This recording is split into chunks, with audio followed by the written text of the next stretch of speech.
Bonjour et merci de nous retrouver pour la foi prise au mot avec un nom qui est pour vous méconnu et pour moi un petit peu, je dois vous l'avouer, c'est celui de John Henry Newman. Né en 1801 dans une famille anglicane, il devient prêtre anglican, théologien et professeur à Oxford. À travers son étude des origines du christianisme, des pères de l'Église et par l'évolution de sa théologie, il se convertit au catholicisme. Malgré la réprobation du monde anglican, il développe une théologie originale, très spirituelle et très pastorale. Alors pour faire le portrait de ce très grand théologien et de cet homme courageux, nous retrouvons le père Keith Beaumont. Bonjour. Bonjour. Père, vous êtes oratorien, vous êtes président de l'Association française des amis de Newman. Et Grégory Solari, bonjour. Bonjour. Alors vous êtes spécialiste de Newman, mais vous avez aussi une autre casquette, si j'ose dire. Vous êtes l'éditeur, le directeur des éditions Ad Solem, et donc l'éditeur de Newman en français. Alors, on va commencer, ce que je vous propose de faire, c'est d'abord d'expliquer un peu qui est Newman, donc de faire un peu une petite vie de Newman. D'ailleurs, vous avez fait une petite vie de Newman, Père, donc ça sera facile pour vous. Et ensuite, de présenter aux téléspectateurs les 3-4 points importants de la théologie de Newman. Alors, ma première question, il était comment Newman quand il était petit? Un petit garçon très rangé. Il est le premier de 6 enfants. Il a toujours été très conscient de ses responsabilités de fils aîné, d'autant plus que son père est mort quand il avait une vingtaine d'années.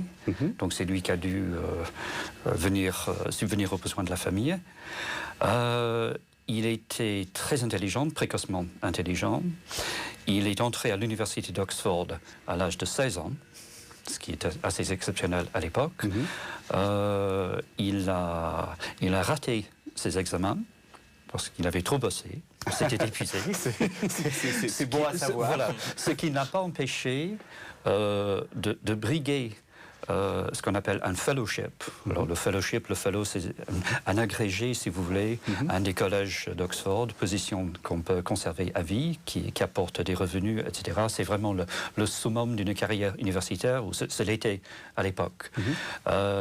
Contre toute attente, il a obtenu un fellowship au collège d'Oriel, qui était le plus en pointe des collèges d'Oxford à l'époque. Oxford sortait d'une période de somnolence intellectuelle. Il y a eu un réveil intellectuel en cours. Oriel était vraiment à la pointe de cela. Et Newman est donc resté fellow d'Oriel pendant une vingtaine d'années. D'ailleurs, il a passé... C'est ce que j'ai dit, il est totalement dans la ligne. Là. Il est universitaire. Oui. Il a passé 28 ans de sa vie à Oxford. Voilà. C'est presque le tiers de son existence. Alors, c'était un homme de foi, déjà. Il ne se convertit pas, parce qu'on va le dire, il va se convertir au catholicisme. Mais, enfin, où il va se...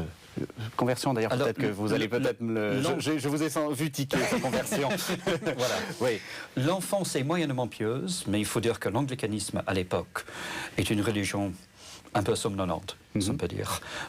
On va plus ou moins distraitement à l'église le dimanche, mais c'est surtout pour entendre une prédication et pour pouvoir critiquer le prédicateur. La vie sacramentale y occupe une place très réduite.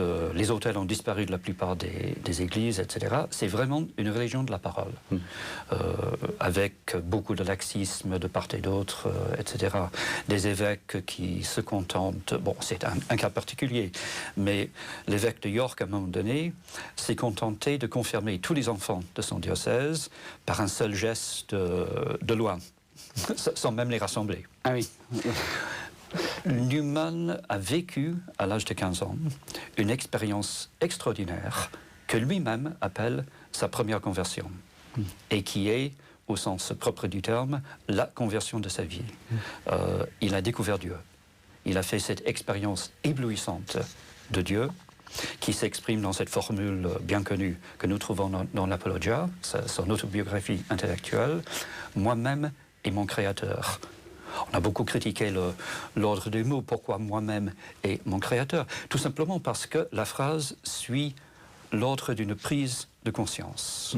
Le garçon devient conscient de lui-même d'abord, en tant qu'être conscient. Et puis, au fond de cette conscience de soi, il devient conscient d'un autre que lui-même. Alors Grégory Solari, maintenant, on a quitté Newman universitaire, anglican, qu'est-ce qui se passe? Il se passe. Il y a l'Odyssée du mouvement d'Oxford. Pour comprendre l'acheminement de Newman vers l'Église catholique, il faut dans le fond partir de ce qu'évoquait le père Kiss, la conversion de 1816, où là il fait l'expérience de Dieu, et dans cette expérience de Dieu, il découvre le dogme, il découvre la doctrine, parce qu'en fait, ce qui a préparé cette expérience, ce sont des lectures d'auteurs evangelicals, des calvinistes en fait, qui étaient les auteurs lus dans l'école où Newman étudiait alors. C'est l'influence de Walter Myers, qui était également un pasteur anglican de tendance evangelicals, calviniste. Donc un accent mis sur la vie intérieure, la vie spirituelle, le face-à-face avec Dieu, qui est en fait le cœur, le dynamisme profond du calvinisme. Et c'est ça qui forme l'ambiance à travers laquelle Newman va découvrir d'abord Dieu vivant. Il était tenté par le théisme, vaguement sceptique, mais tenté par le théisme. Et là, c'est le Dieu vivant, et c'est le Dieu chrétien, bien sûr, et c'est le Christ. Mais à travers le dogme. Et c'est assez intéressant parce que le dogme a peu de place dans le calvinisme.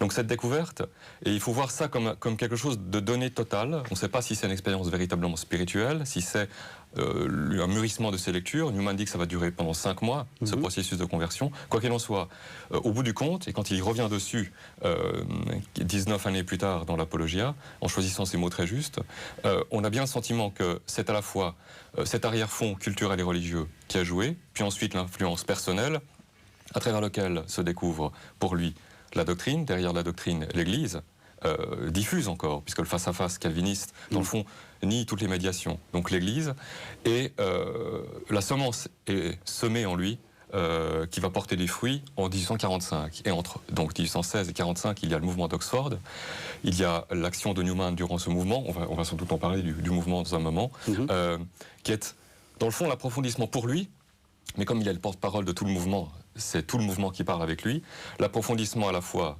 de la découverte de la doctrine, donc qu'est-ce que la doctrine, la découverte de l'Église, l'Église qui est mise à mal dans l'anglicanisme, il y a ce qu'on appelle, on pourrait appeler ça les premières ébauches d'une séparation de l'Église et de l'État, si on voulait transposer les choses ici. Ce qui veut dire quoi? Ce qui veut dire qu'à la fois, l'Église anglicane ne peut plus reposer sur l'establishment qui la portait comme Église, comme Angleterre, nation confessante. Il y a comme un hiatus qui se crée. Et par ailleurs, le gouvernement anglais prétend quand même à gérer, intervenir dans les affaires de l'État. D'accord. Donc une contradiction contre laquelle se soulève John Keble, qui est l'un des premiers acteurs du mouvement, qui va être l'un des maîtres de Newman. Newman, bien sûr. Donc une réflexion induite par cette séparation Église-État. Qu'est-ce que l'Église? Qu'est-ce que la nature de l'Église? Dans l'anglicanisme, la chose n'allait pas de soi, surtout après cette période de somnolence qui touchait Oxford, mais qui touchait l'anglicanisme d'une manière générale. Donc Newman va réfléchir à ça avec les gens du mouvement. Puis ensuite, bien sûr, la doctrine, c'est la question de la tradition qui est posée. L'anglicanisme arrête la tradition, grosso modo, au 5e, 6e siècle. Alors là, il y a quelque chose que j'ai du mal à comprendre. Comment est-ce qu'on peut se convertir, donc qui est quelque chose quand même d'assez sensible, en parlant de doctrine? C'est pas marrant la doctrine. On ne peut pas fonder une foi que sur une doctrine. Je crois que pour Newman, et toujours il faut revenir à cette expérience de 1815, la doctrine a un corollaire qui est pour lui ce qu'il appelle le principe dogmatique. Il va l'élucider tout à la fin de sa vie dans la grammaire de l'assentiment. Il va l'élucider d'une manière magistrale dans l'essai sur le développement, qui est le livre, le moyeu qui permet à la vie de Newman de passer, on va presque dire naturellement, de sa période anglicane à sa période catholique. Le principe dogmatique, c'est quoi pour lui? C'est très simple, c'est le Christ. C'est la logique de l'incarnation. Il y a l'incarnation et les deux natures du Christ, nature humaine, nature divine. Donc une forme, Dieu prend une forme. Comme dit saint Bernard, le verbe de Dieu s'abrège d'une certaine manière. Ce qui veut dire que, donc, Dieu dans sa totalité, dans son universalité, son infinité, se réduit, se proportionne à nous dans l'incarnation. Et par conséquent, parce que le Christ est le verbe, et donc il est parole, la parole de Dieu se proportionne aussi à la parole humaine. Elle va emprunter la parole humaine pour se dire et être comprise par les hommes. Eh bien, le dogme, pour Newman, c'est ça. C'est-à-dire que il n'y a pas d'un côté la révélation, puis un développement dogmatique ou doctrinal, Les deux choses sont données en même temps d'une certaine manière. On peut dire d'une certaine façon, oui, que le dogme, c'est une manière, c'est l'expression même de la parole de Dieu. Donc on peut rencontrer Dieu à travers le dogme. C'est un révélateur. Si on voulait vraiment résumer, c'est un révélateur. Alors, Voilà, si je peux me permettre, il y a une formule qui revient sans arrêt dans les cours, les conférences que je donne sur Newman, de manière un peu obsessionnelle. C'est notre manière de penser Dieu détermine notre manière de le prier ou de ne pas le prier, notre manière de le chercher, de ne pas le chercher. Le dogme pour Newman est à la fois incontournable, mais instrumental.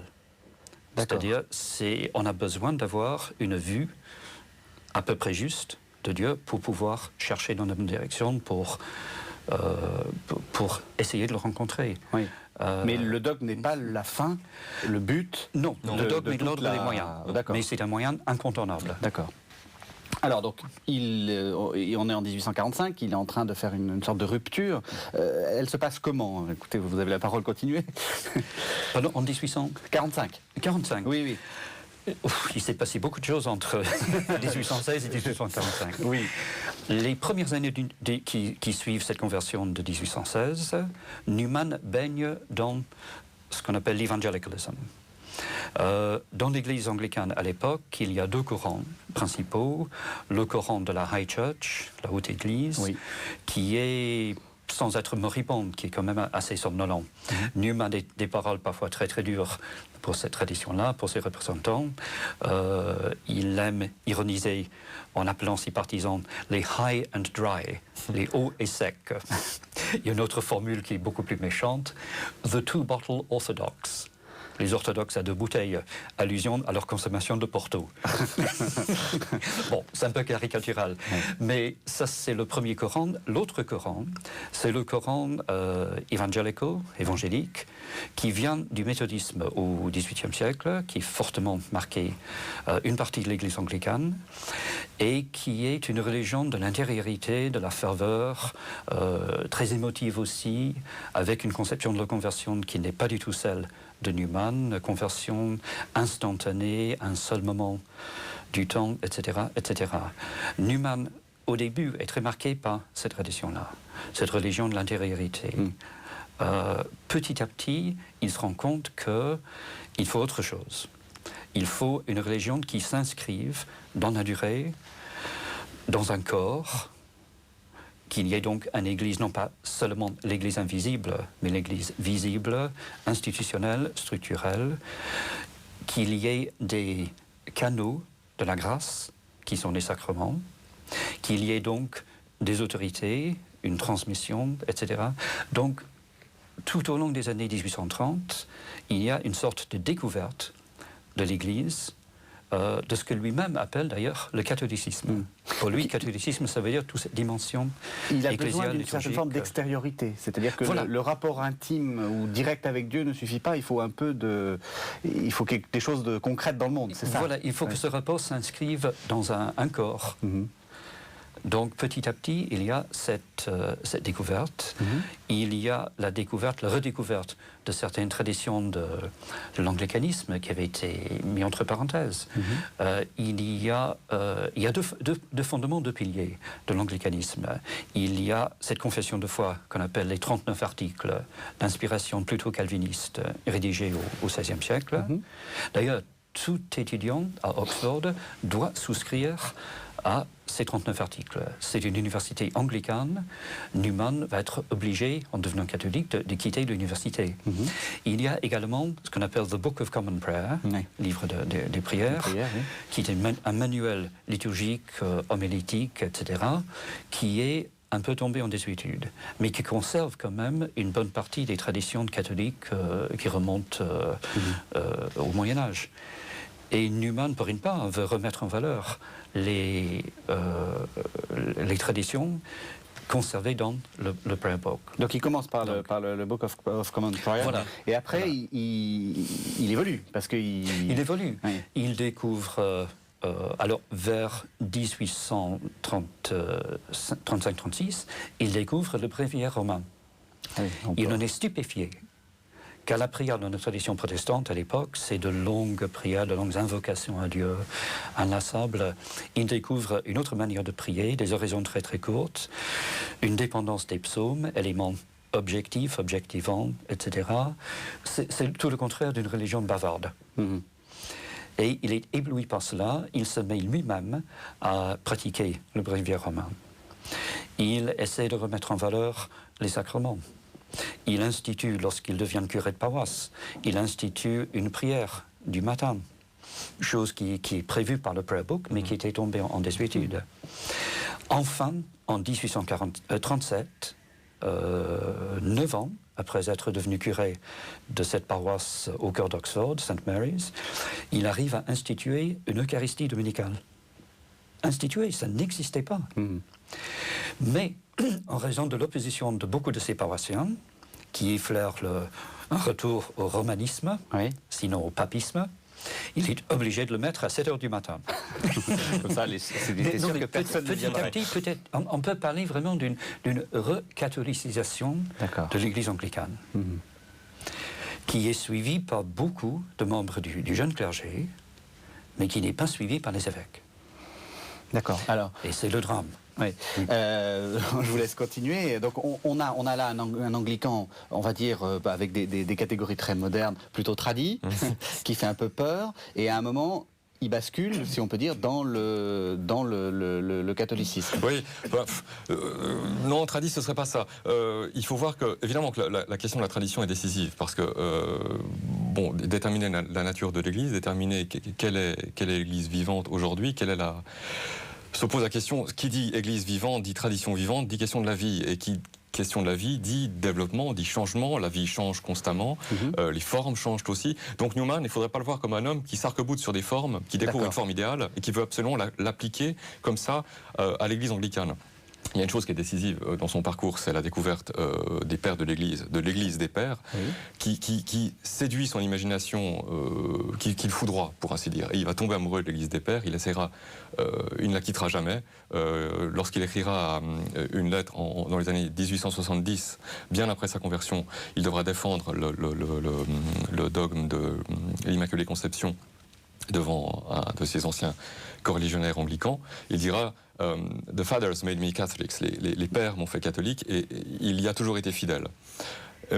Et c'est dans cette tradition patristique, doublée de la tradition de ce qu'on appelle les théologiens du roi Charles, qui étaient les grands théologiens du XVIIe, XVI, XVIIe siècle anglican, qu'il lit la tradition et qu'il la voit vivante, ou plutôt moribonde dans l'anglicanisme, plutôt vivante dans le romanisme. Et donc, la question qui va se poser pour lui, c'est de déterminer si, oui ou non, comme le revendiquait l'anglicanisme, l'anglicanisme avait gardé la pureté de la religion primitive par rapport aux excès de l'Église de Rome, notamment après le Concile de Trente.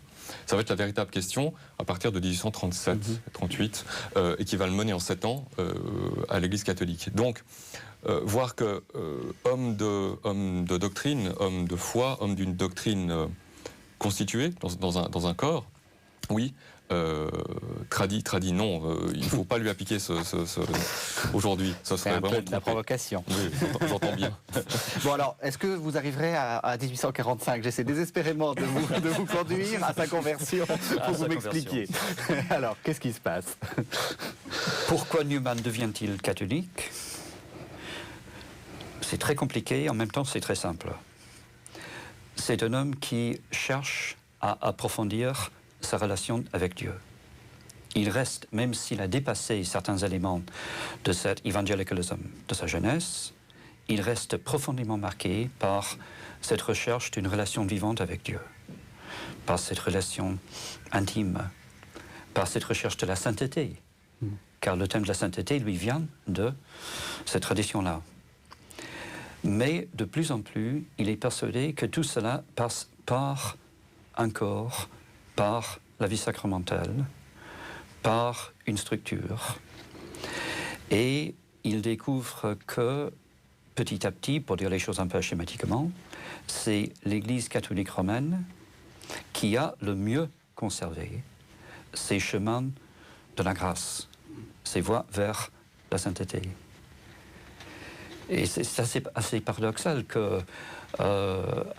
évangélique se trouve conduit par sa propre logique jusque dans l'Église catholique. Et nous avons des témoignages très très éloquents de Newman dans les dernières années de sa vie sur la manière dont l'Église catholique a conservé, a mis en valeur tout ce qu'il avait reçu de mieux dans ce protestantisme de son enfance, de sa jeunesse. Donc c'est important, c'est lent, c'est quelque chose de très lent, c'est pas une conversion brutale, c'est quelque chose de très lent, avec une réflexion justement sur sa propre foi et sur ce que vous disiez, le corps. Alors une fois qu'il fait rupture, évidemment, il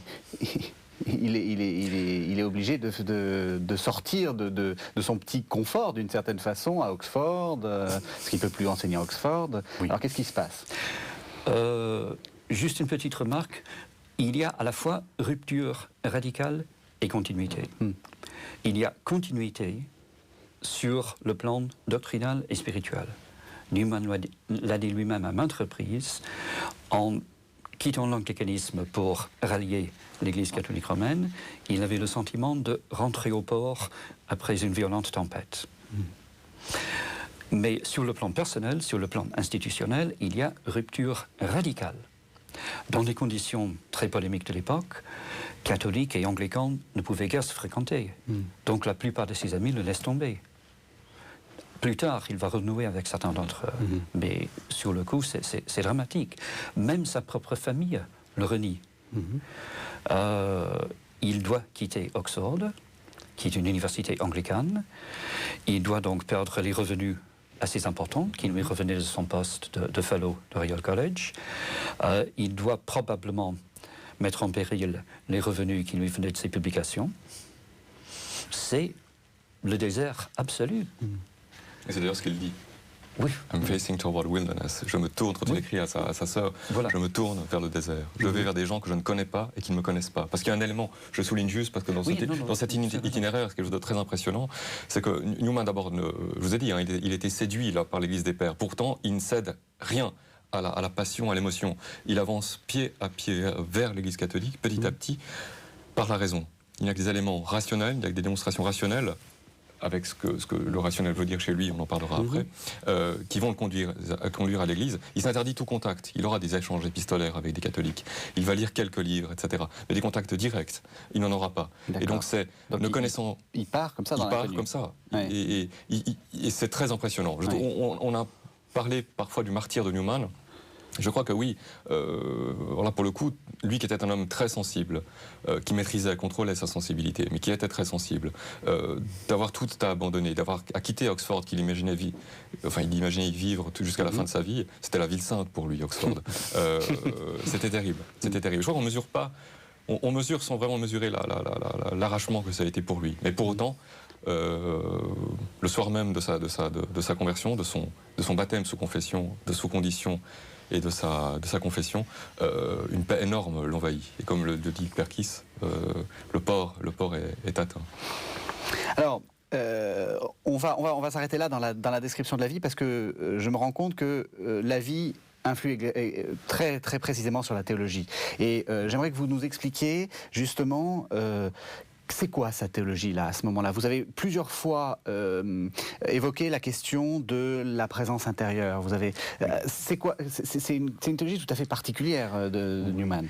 Est-ce que je peux me permettre juste d'ajouter une petite parenthèse sur la vie catholique de Newman? Car il a énormément souffert pendant les 30 premières années de sa vie dans l'Église catholique. L'Église ne savait pas que faire de lui. Elle se réjouissait triomphalement de la venue d'un homme aussi éminent. On a crié vraiment au triomphe, mais on se méfiait de lui, on ne comprenait pas sa pensée, elle paraissait à certains être hétérodoxe, alors qu'elle est parfaitement orthodoxe. On lui confie des tâches mineures, parfois qui tournent court. Vraiment, on lui en a fait baver. Et c'est en partie pour le récompenser de toutes ses souffrances que le nouveau pape Léon XIII le fait cardinal en 1879. C'est la reconnaissance de tout ce qu'il a souffert, mais aussi de tout ce qu'il a fait pour servir sa nouvelle Église, et c'est la justification de l'orthodoxie de sa pensée. Alors, ça a justement, été rude. rude. C'est une parenthèse. Donc justement, sa pensée orthodoxe. Vous avez l'un et l'autre insisté là-dessus, sur ce côté de finalement qui lui reste du protestantisme. Oui. Dieu est présent au cœur, d'une certaine façon. Voilà.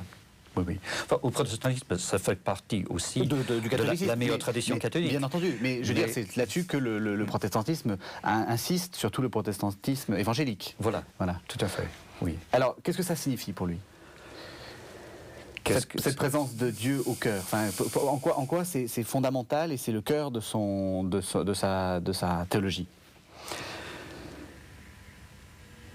Je dirais que, comme dirais-je, il y a un sermon de Newman qui contient un très beau passage où il propose presque une définition du chrétien.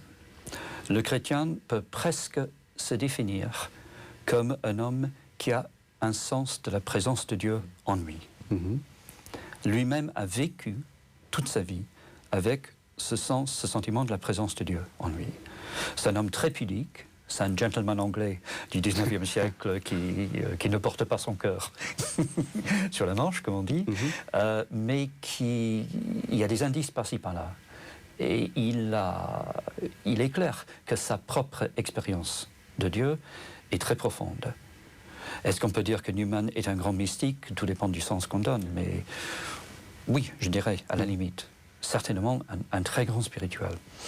Son objectif, en tant que pasteur, en tant que théologien, en tant que penseur, c'est d'amener les autres à cette rencontre avec le Dieu vivant. C'est un moralisateur. Enfin, c'est un homme c'est un dogmaticien, un homme qui explique le sens des doctrines chrétiennes. C'est un moralisateur, mais qui ne fait jamais la morale que pour faire de la morale. Le tout doit nous conduire à une prise de conscience de nous-mêmes, prise de conscience de Dieu, qui sommes-nous, qui est Dieu pour nous. Connaissance de soi, c'est l'un des thèmes récurrents de sa pensée. Comment pouvons-nous entrer dans cette relation avec Dieu? Comment pouvons-nous nous mettre entre les mains de Dieu? Alors, vous avez évoqué un sermon, vous nous avez sélectionné un beau sermon qui parle un peu de ça, et donc je vous propose de nous lire quelques on commence par... Peut-être en français, et après, juste, je vous demanderai d'en lire les dernières lignes pour qu'on entende en plus la musicalité de la langue de Newman. Oui, parce que c'est là on voit bien que sa théologie, on pourrait dire, c'est une théologie pastorale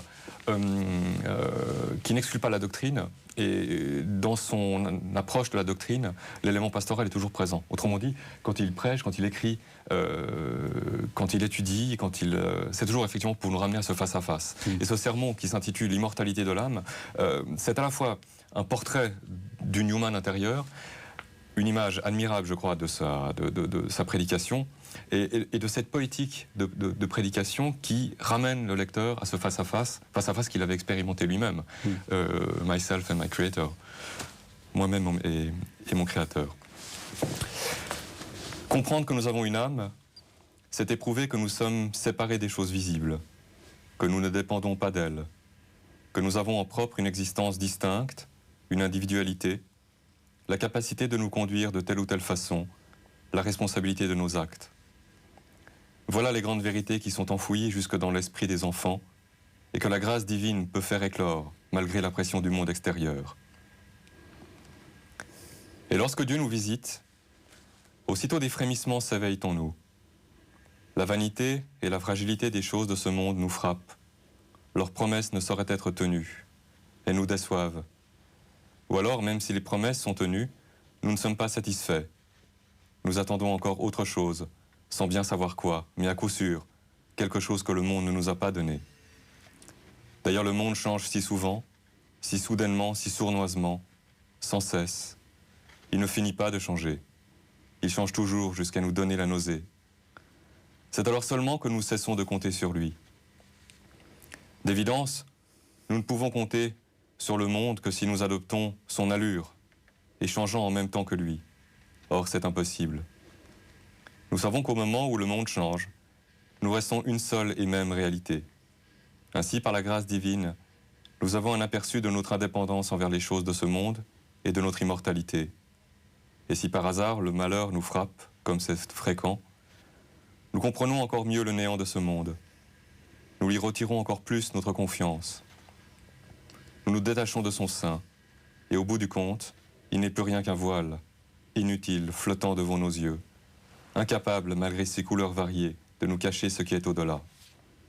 Ainsi, nous comprenons progressivement qu'il n'existe que deux êtres dans tout l'univers. Notre âme et le Dieu qui l'a créé.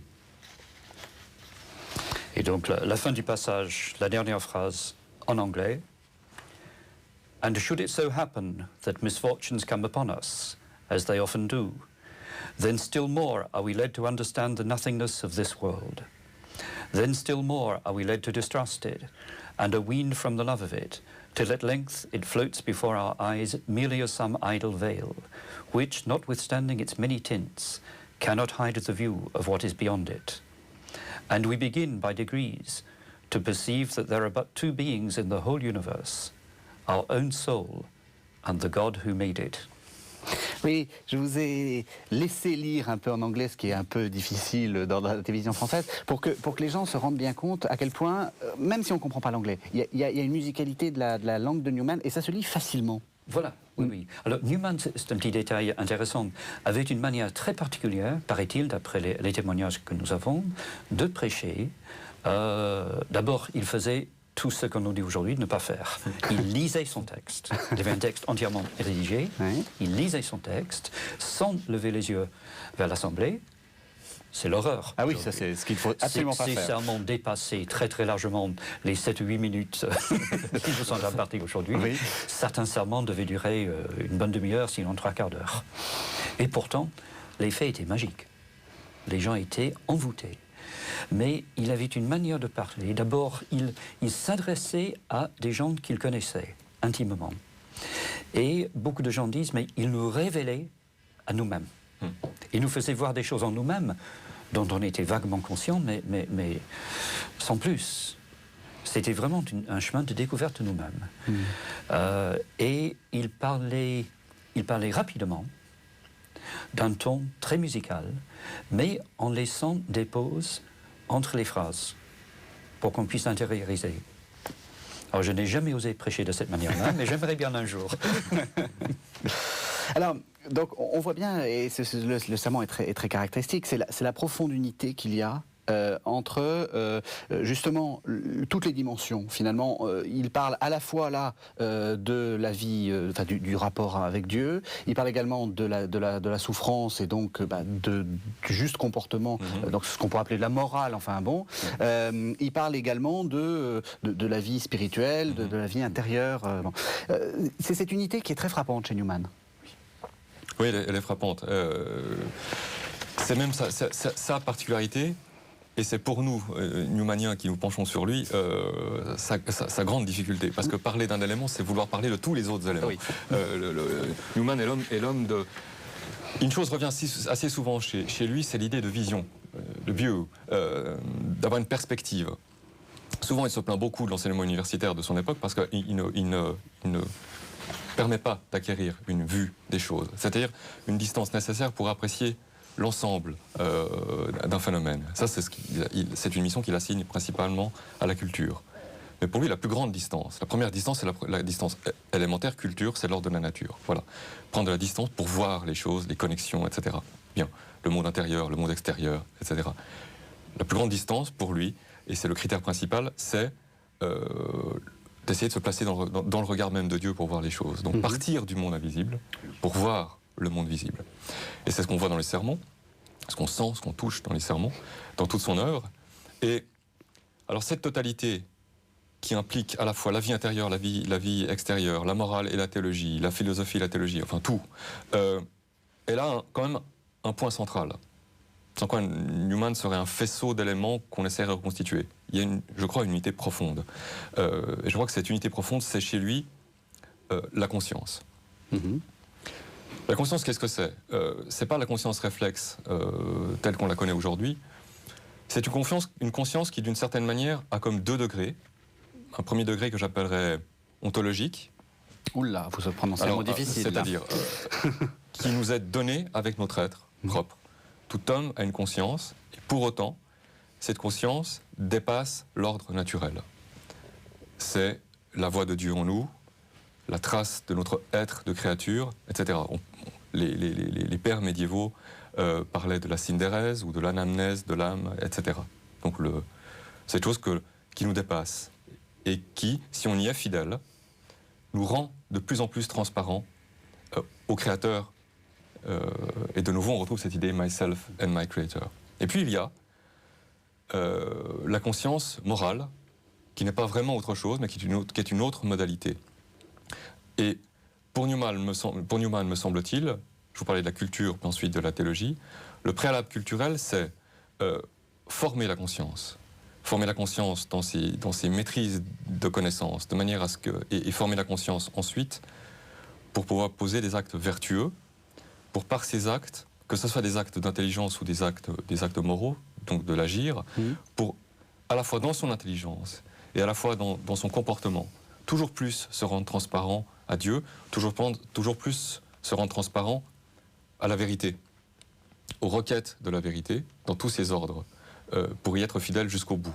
Alors la vie de Newman est pour moi comme une icône de cette fidélité à la conscience et de cette recherche de la vérité, à tout prix.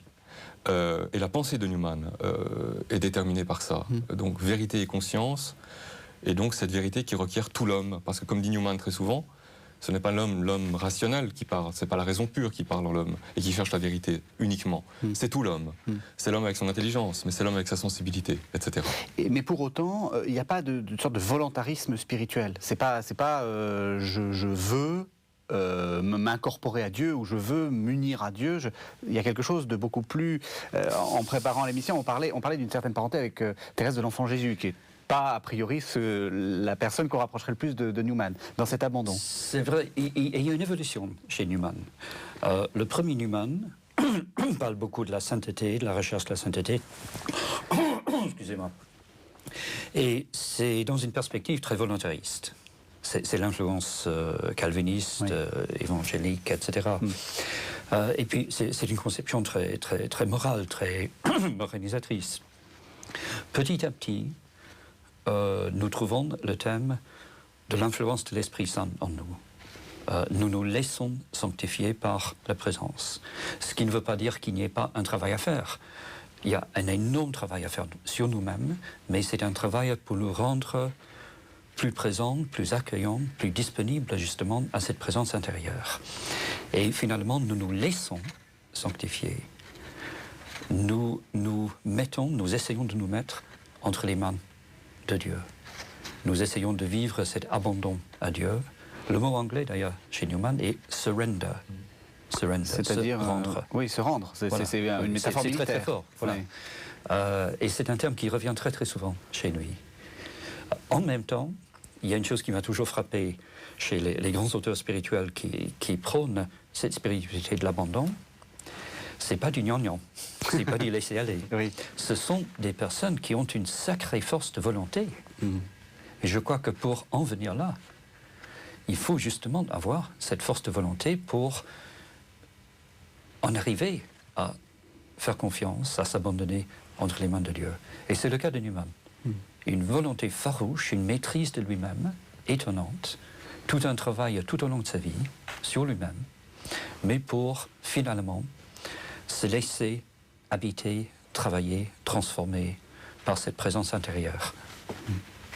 Alors, ce qui est en train d'arriver, ce que je craignais est en train d'arriver, c'est que nous arrivons quasiment à la fin de l'émission. Il nous reste une dizaine de minutes et on n'a pas parlé de la moitié de ce qu'on voulait parler. Alors, j'ai quand même envie de vous poser une question et ensuite on regardera parce que les téléspectateurs sont aperçus qu'il y a beaucoup de livres et je pense qu'on pourra aborder aussi Newman à partir de ses livres pour que vous nous disiez rapidement ce qu'il y a dedans, pour comme ça les gens se feront une idée de ce qu'il y a dans les livres. Alors, très brièvement, pourquoi actuellement, pourquoi il y a une société des amis de Newman? Pourquoi est-ce qu'on le lit encore? Pourquoi est-ce qu'il est encore intéressant, cet homme? Pourquoi vous, par exemple, éditeur, vous êtes intéressé à Newman? C'est une bonne question. Parce qu'évidemment que outre le rapport qu'on peut avoir personnellement avec lui, qui est je crois que dans le fond, je dirais que pour répondre, il faut se placer dans les événements à venir. Si Newman a touché les gens lorsqu'il était vivant et après, il a renouvelé l'Église d'Angleterre, il a renouvelé également l'Église catholique. Je veux dire, c'est un bienfaiteur pour les deux Églises. Il est le préfigurateur. On l'a dit que c'était le Père invisible du Concile Vatican II, ça c'est Jean Guiton qui l'a dit. Mais je crois que c'est vrai, même si contrairement au Concile de Trente, la somme de théologie n'était pas posée lors des réunions du Concile, lors de la célébration du Concile. Oui, il y a quelque chose d'une influence de Newman. On parlait par exemple de cet accomplissement de l'anglicanisme. Si vous réfléchissez à Lumen Gentium, eh bien, cette idée que l'Église du Christ subsiste dans sa plénitude, dans l'Église catholique, mais les autres confessions chrétiennes y participent à des degrés divers. Newman, dans son cheminement, ne va pas vers un rejet, va vers un accomplissement. En devant abandonner certaines choses, évidemment, on l'a dit. Bon, mais vers un accomplissement. Donc, du point de vue écuménique, il a quelque chose à dire aujourd'hui. Et par ailleurs, on sait que 400 prêtres et évêques anglicans vont rejoindre la pleine communion de l'Église prochainement. Donc, il risque de connaître ce que Newman n'a pas connu pour lui, c'est-à-dire qu'une forme où toute la tradition anglicane soit assumée dans ce qu'elle a de vrai, et de bon et de beau dans l'Église, parce qu'il a dû abandonner beaucoup de choses auxquelles il tenait beaucoup en devenant catholique. Je crois que si le Concile peut d'une certaine manière comment dirais-je, revendiquer de lui, la permanence de son influence, c'est une trace de sa sainteté. Et je crois qu'il n'y a pas d'autre raison. Parce que dans le fond, quand une personnalité perdure comme ça, pas seulement parce qu'elle est géniale dans ses écrits, mais parce qu'elle touche non seulement parce qu'elle écrit, mais parce qu'elle est, c'est un indice qu'il y a quelque chose d'autre. Alors, le procès de béatification de Newman a été ouvert il y a plusieurs années maintenant. Le pape Jean-Paul II, en 1991, l'avait fait vénérable.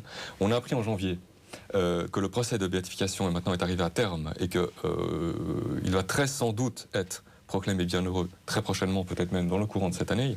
Ce qui veut dire que, dans le fond, tout ce dont nous étions, nous, convaincus, et que nous disions, que vous voulez bien l'entendre, va se réaliser à un moment que je trouve providentiel. J'en touche juste un mot avant de passer la parole au Père Kiss. Le miracle qui permet la béatification, a eu lieu à la fin de l'année 2005. Premier mois du pontificat de Benoît XVI. Et je crois que pour moi, il n'y a pas de hasard en cela. Benoît XVI a un tempérament très similaire à celui de Newman. C'est un grand universitaire, c'est un catholique du Nord, c'est un mélomane. Newman était violoniste, on l'a pas dit, c'était un musicien qui appréciait beaucoup Mozart, mais encore plus Beethoven, qui était un avant-gardiste à l'époque. Donc c'est un aspect de Newman intéressant. Benoît XVI aime Mozart. Deux hommes spécialistes des pères, deux hommes qui ont mis un accent très fort sur les rapports entre la foi et la raison. Donc pour toutes ces raisons, me semble-t-il, ici sur Terre, tout était prêt pour qu'au ciel, il se passe quelque chose. Voilà.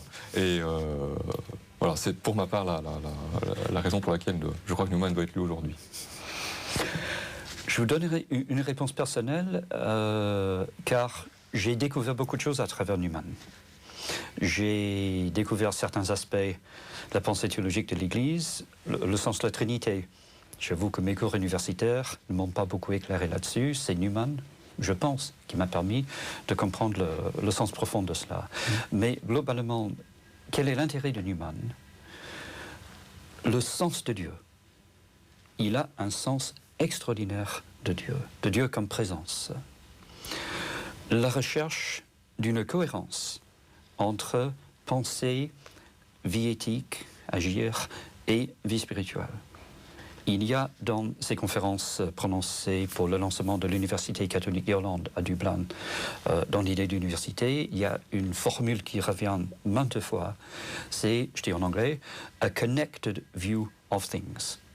Une vue connectée, une vue articulée de toutes choses. Oui, une unité. Et, voilà. Et il est à la recherche toujours des rapports entre les idées, les expériences, la pensée, la vie intérieure, etc. etc.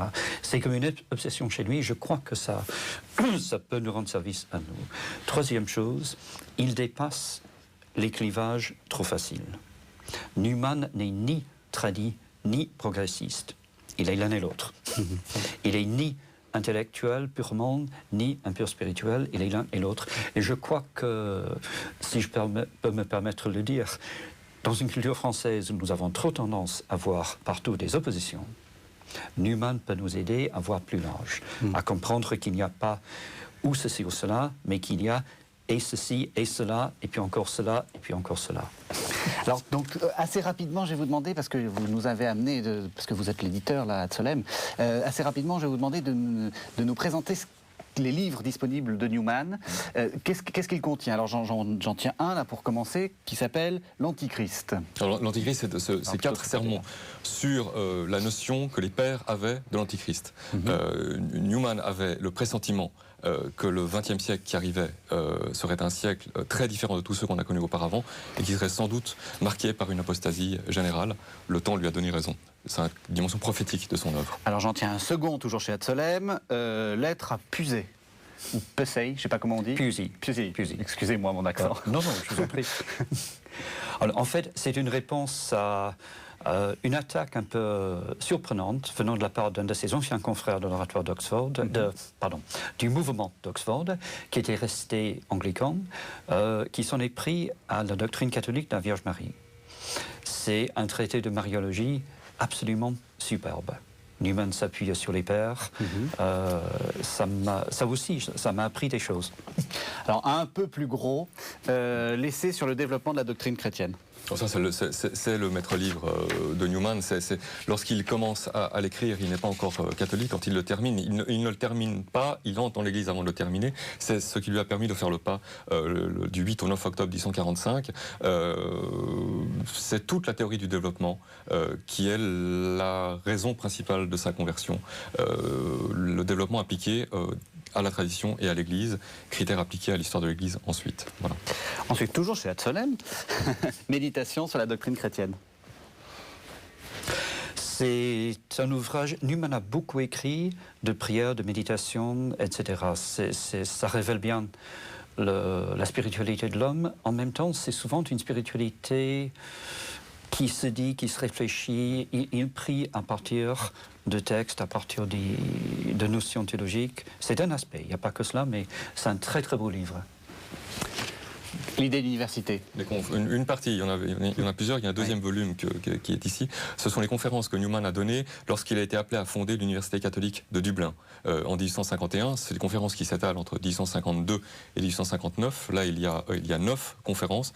Le thème de la culture, justement, d'avoir une vue, de voir à la fois l'unité des choses et dans cette unité toutes les parties. Voilà, c'est la tâche qu'il assigne à la culture. Et puis sinon, alors avec une couverture un peu plus austère, les esquisses patristiques, c'est austère? Ah non, pas du tout. C'était un passionné des pères de l'Église qui a beaucoup écrit sur les pères de l'Église. Il est devenu d'ailleurs le meilleur patrologue de son époque.